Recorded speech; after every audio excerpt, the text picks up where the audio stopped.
అందరికీ నమస్కారం. సులువైన వంటకి స్వాగతం. వరుసగా రాబోయే పండగలకి కొట్టిన కొబ్బరి ముక్కల్ని మనం వేస్ట్ కాకుండా ఇలా మనము ఒకసారి కొబ్బరి తొక్కు వేసుకొని తింటే అన్నంలోకైనా, చపాతీలోకైనా, దోశల్లోకైనా చాలా రుచిగా ఉంటుంది.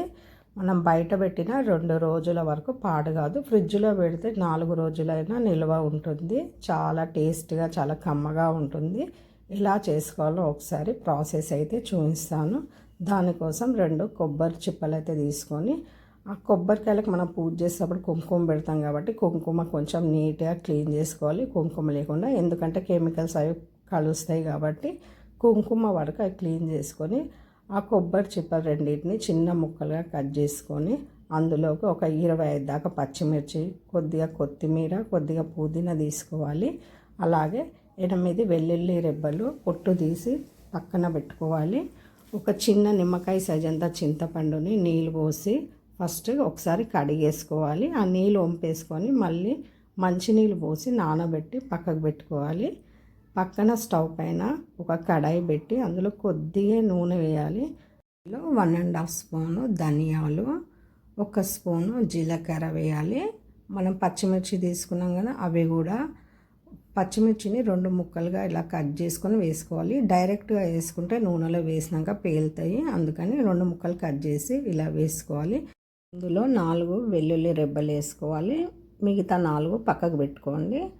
4 వెల్లుల్లి రెబ్బలు వేసుకున్నాక మళ్ళీ ఒకసారి చిన్న మంట మీద ఫ్రై చేసుకోవాలండి. వీటన్నిటిని మరొకసారి ఫ్రై చేసుకున్నాక దీంట్లో మనము కడిగి పక్కకు పెట్టుకున్న కొత్తిమీర, పుదీనా కూడా మొత్తం వేసేసి మళ్ళీ 1 నిమిషం పాటు అలా ఫ్రై చేసుకోవాలి, పచ్చివాసన పోయే వరకు. వీటన్నిటిని మాత్రం చిన్న మంట పైన ఫ్రై చేసుకోవాలి, పెద్ద మంట పైన చేస్తే మాడిపోతాయి.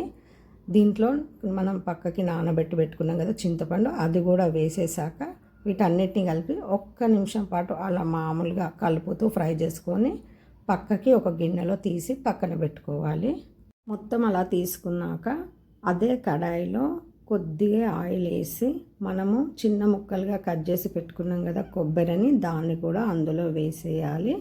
మొత్తం అందులో వేసి చిన్న మంట పైన వీటిని మరీ బ్రౌన్ కలర్ వచ్చే వరకు వేయించొద్దండి. కొద్దిగా అలా వేగాక సగం చెంచా పసుపు వేసుకొని మరొకసారి ఇలా 1 నిమిషం పాటు చిన్న మంట పైన ఇలా కలుపుతూ ఫ్రై చేసుకోవాలి.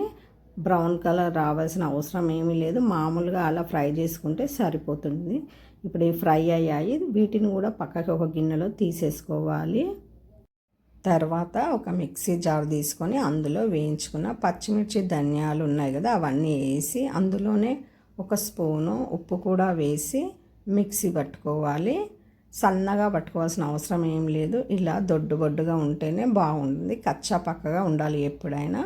ఇలా ఉన్నప్పుడే మనం ఫ్రై చేసి పక్కన పెట్టుకున్న కొబ్బరి ముక్కలు కూడా మొత్తం మిక్సీ జార్లో వేసుకొని అందులో ఇంకో 1/2 స్పూను ఉప్పు వేసి మరొకసారి మిక్సీకి పట్టుకోవాలండి. మరీ మెత్తగా పట్టుకోవద్దు, ఇలా ఉంటే సరిపోతుంది. ఇప్పుడు దీంట్లో మనము నానబెట్టి పెట్టుకున్నాం కదా చింతపండు, ఆ చింతపండు నీళ్ళు ఉంటాయి కదా, వాటిని కొద్దిగా పోసుకోవాలి. ఎందుకంటే కొద్దిగా నీళ్ళు ఉంటే కొంచెం మెదుగుతుంది తొక్కు కాబట్టి కొద్దిగా నీళ్ళు పోసుకొని మరొకసారి మిక్సీ పట్టుకుంటే ఈ విధంగా వస్తుంది. మనకి ఇక్కడ కొబ్బరి తొక్కు అయితే రెడీ అయిపోయింది. మరీ సన్నగా ఎప్పుడు పట్టుకోవద్దండి తొక్కులు, ఇలా కచ్చా పక్కగా ఉంటేనే టేస్ట్ అనేది బాగుంటుంది. ఈ విధంగా ఉంటే సరిపోతుంది. ఇంకా దీన్నైతే ఒక బౌల్లో తీసుకొని ఈ తొక్కు కోసం అయితే మనము పక్కన పోపు అయితే రెడీ చేసుకుందాము. స్టవ్ పైన చిన్న కడాయి పెట్టి అందులో కొద్దిగా నూనె వేసి ఆవాలు, జీలకర్ర, స్పూను శనగపప్పు, 1 స్పూను మినప్పప్పు, ఒక 2 ఎండుమిర్చి కట్ చేసి వేసుకోవాలి. దీనిలోనే ఇంకా మిగతా 4 వెల్లిపాయలు ఉన్నాయి కదా, అవి కూడా సన్నగా కట్ చేసి వేసుకోవాలి. కొద్దిగా కరివేపాకు కూడా వేసుకొని వీటిని చిన్న మంట పైన ఫ్రై చేసుకోవాలి. అవి ఫ్రై అయ్యాక అందులో ఒక 1/2 స్పూను పసుపు వేసి మరొకసారి అలా కలుపుకొని ఇంకా స్టవ్ ఆఫ్ చేసుకోవాలి. మనకి మిక్సీ పట్టి పెట్టుకున్నాం కదా ఈ కొబ్బరి తొక్కు, ఇందులో అయితే ఈ పోపు కలిపేసుకోవాలి. ఎంతో రుచిగా ఉండే కొబ్బరి చట్నీ అయితే ఇక్కడ మనకి రెడీ అయిపోయింది. 2 రోజులైనా ఇది నీళ్ళు పాడు కాకుండా ఉంటుందండి. బయట పెట్టుకున్నా కూడా ఫ్రిడ్జ్లో పెట్టుకుంటే 4 రోజుల వరకు ఉంటుంది. దోశలోకైనా, ఇడ్లీలోకైనా, అన్నంలోకైనా చాలా టేస్ట్గా ఉంటుంది. మన వీడియో నచ్చినట్టయితే సబ్స్క్రైబ్ చేసుకోండి, లైక్ చేయండి, షేర్ చేయండి. మరిన్ని మంచి వీడియోస్ వస్తాయండి మీకు. ఈ కొబ్బరి తొక్క అయితే ఒకసారి టేస్ట్ చేసి ఎలా ఉందో తప్పకుండా కామెంట్ కూడా చేయండి. వేడి అన్నంలో కొబ్బరి తొక్క వేసుకొని తింటే చాలా అంటే చాలా రుచిగా ఉంటుంది. మనకి పండుగలకు కొట్టిన కొబ్బరిలు వేస్ట్ కాకుండా ఇలా ఒకసారి చేసి చూడండి. మీరు మళ్ళీ చేసుకుంటారు. అంత కమ్మగా, అంత టేస్ట్గా ఉంటుంది. చాలా తొందరగా కూడా చేసుకోవచ్చు. మరొక వీడియోతో మళ్ళీ కలుద్దాం. బాయ్ అండి.